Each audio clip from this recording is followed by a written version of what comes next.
Hello and welcome to McIver's Grant Public Library's Once Upon a Storytime. This is our last Once Upon a Storytime for this summer. I can't believe how quickly this summer's gone by. The name of this book that we're going to read today is Once Upon a Slime, and we have saved one of the best ones for last for sure. And I'm going to let you kind of think while we're reading what the activity might be that we give you at the end of this book. Again, the book's called Once Upon a Slime. Andy Maxwell wrote the words, so he's the author, and Samantha Cotterill drew the picture, so she's the illustrator. This book was published by Little Brown and Company. Let's see what happens. Once Upon a Slime. There's the title page. Let's make a prediction. Let's see what you think might happen to the fairy tale characters in this story. What do you think might happen to them? Can you tell from that picture of the title? Let's let you think on that for a minute. Once upon a time, Goldilocks visited her old friends, the three bears. Sure, they'd gotten off to a rocky start, what with the whole porridge thing, but now everyone was totally over it. Plus, she thought, who could stay mad at a girl with such beautiful locks? There goes Goldilocks. There's the path to the door, and there she is with her beautiful golden locks. Goldilocks had just opened the bear's door when... Slorp! I like that word. Ooh, gross! Goldilocks yelled. Oh, wise guys, who did this? Not me, said Papa Bear. I would never, said Mama Bear.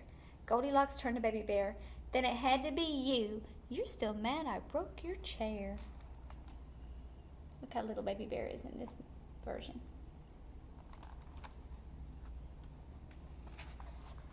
Baby Bear can't even reach that high, Mama Bear said.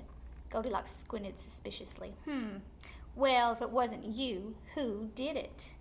I don't know, Papa Bear scratched his head. Maybe Granny can help us. She loves a good mystery. Yay, it's a real whodunit, said Baby Bear as they headed out to Granny's. And there they all are. There's Goldilocks still mad and slime all over her and the floor. There's Mama Bear showing how tall Baby Bear is. And there is Papa Bear thinking. You see him scratching his head? On the way, Goldilocks and the three bears ran into the Little Red Riding Hood and the Big Bad Wolf having a picnic. Excuse me, said Goldilocks. Did you two see any creepy characters lurking around? Here, somebody just slimed me at the bear's house. Oh, hey, Goldie, Wolf mumbled. Listen, Red and I are kind of busy here. Grandma's really sick, and we got to get this basket to her. I wish we could help and all that, but... Granny? Look at there. I think the Big Bad Wolf's acting a little suspicious, isn't he? Oh, you're looking well. Granny was hustling up the path. What's that supposed to mean? Shouted Granny. And get your paws off my cake. She lunged for her basket of goodies when... What do you think's going to happen now? Glorp! Oh, gross, said Little Red Riding Hood. Who all got the slime that time? Aw, why'd you ruin the cake, Granny? Whined the wolf. I was eating that. You think I'd slime myself? Shouted Granny. I didn't do this. I should pot you right in the snozzle, Wolfie. Take a chill pill, Granny, said the wolf. As Granny wound up to sock him in the snout, Mama Bear broke up the scuffle. One sliming could be an accident, Papa Bear said, but two, somebody's definitely up to something. Goldilocks had a brainstorm. Rapunzel! She has always been out to get me. And let's look one more time at all of those characters with the big glorp of slime on top of them. Before long, the gang arrived at Rapunzel's tower. Admit it, Rapunzel, Goldie shouted. It was you who slimed me. You've always been jealous of my beautiful curly locks. Just as Goldilocks grabbed that long ponytail and gave it a good yank, Rapunzel herself strolled around the corner. Hey, everyone. There we go. There's her. How is she around the corner if her hair is standing there? And the group gasped. Huh? If Rapunzel was standing right there, whose hair was that? What's going to happen? Glorp! slurp. Ooh, gross, everyone yelled. The sky is falling, squeaked Baby Bear. Wrong fairy tale, Baby Bear, said Mama. Hey, why'd y'all slime us, Rapunzel? The wolf demanded. Rapunzel wiped a glob of gloop from her dress. Me? Ew, I didn't. This stuff is disgusting. But where did that fake hair come from? Red wondered. It was a trap, Goldilocks declared. Hey, said the wolf, I know 3 little guys who know a lot about traps. Oh, look at that. Go slurp. And there's the... Who does the wolf know that knows a lot about traps? Who is that? Let's see. And that's how they ended up at the 3 little pigs' garden. Oh no, the wolf, cried the littlest pig. He'll huff and he'll puff. Just cool your chinny chin chins, dude, said the wolf. Let's not forget which one of us got burnt last time. Wait, you're that wolf too? Asked Red. The wolf shrugged. Hey, it's a living. Look, Goldilocks interrupted. We're just trying to figure out who's been sliming everybody. Have you got any ideas? How dare you? The biggest pig snorted. Just because we're pigs, when you hear the word slime, you automatically think of us. Before Goldilocks could even respond, they're there in the garden.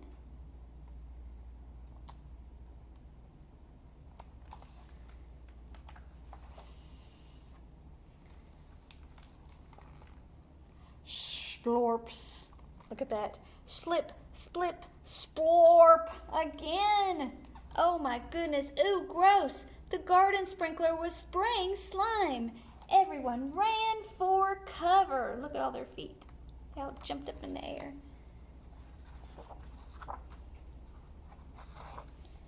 Aha! So it was you, the wolf accused the pigs. It wasn't us. Somebody must have rigged it, they protested. Okay, people, Goldilocks shouted. No one's going anywhere until we figure this out. Let's break it down, Goldilocks began. If it isn't any of the bears, although I'm still not 100% sure about Baby Bear, and it's not Little Red Riding Hood or the Big Bad Wolf or Granny. I sure wish I'd thought of it, though, said Granny. And if it's not Rapunzel and not the pigs and it wasn't me, well, duh, Rapunzel rolled her eyes. Who would think it's funny to see a bunch of fairy tale folks getting slimed, asked Goldilocks. And that's when she realized there was only one person they hadn't thought of.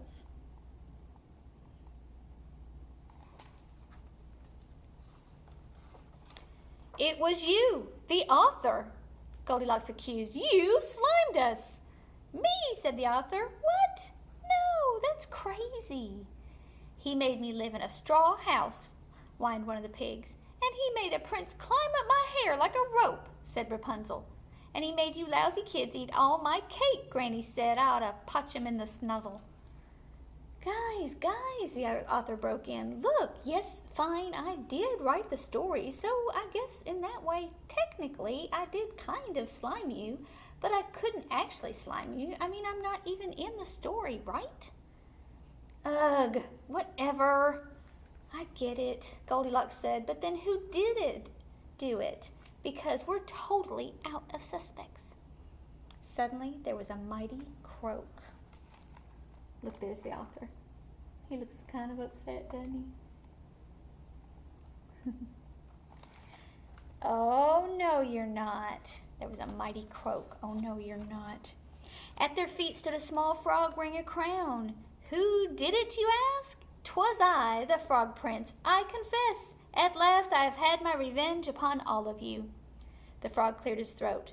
Let's start with you, big bad wolf, pretending to be king of the forest, when I, the frog prince, am the true heir to the throne. Let's see what else he has to say. And you, Rapunzel, remember the day I tried to croak a duet with you and you pushed me off the tower? That really hurt. As for grandmother, I'm terribly sorry. I was actually going for Baby Bear, who had nearly stepped on me last spring. But you little pigs, you poke fun at my slimy pond when you literally live in a pigsty. And then there's you, Goldilocks. The frog wiped away a gloopy tear. Oh, Goldilocks, you hurt me the most. What do you think Goldilocks did to the Frog Prince? You could have been my princess, the frog said wistfully. All I desired was a kiss to free me of this curse, but alas.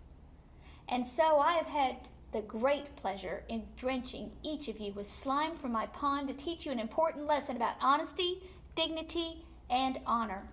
Everybody was speechless.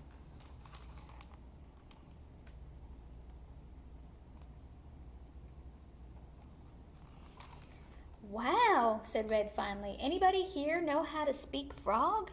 It really seems like this fella's trying to tell us something, doesn't it? Look at the frog. Look how dramatic he is. I like this book. Goldilocks bent down and picked up the frog. It's okay, little guy. Come here and let me give you a smooch. I don't want your kiss, croaked the Frog Prince as Goldilocks puckered up. I want revenge.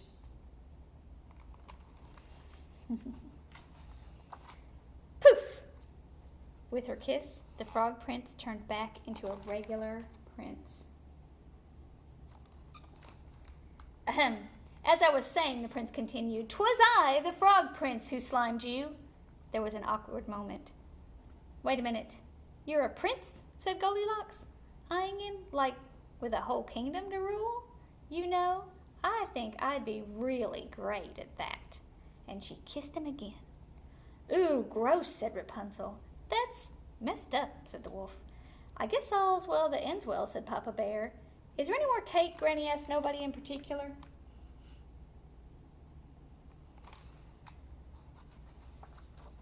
And so they all lived happily ever after, or in the case of Goldilocks and her prince, slimily ever after. And there they are. And it says right here, and that's for messing up my hair, author. Looks like they slimed the author at the very end. Did you like that book? Did you guess who did it? I didn't guess who did it when I read it the first time. I didn't know it was a Frog Prince, and I think it was wonderful that he was just confessing and telling them everything, and they couldn't understand a word he was saying. That was pretty funny, wasn't it? I think that author did a really good job, and the illustrator did too, I think. So, of course, for our activity package today, we are going to make Once Upon a Slime. So here's our craft kit that you can pick up here at the library. You can get it in the lobby, or you can get it through curbside service.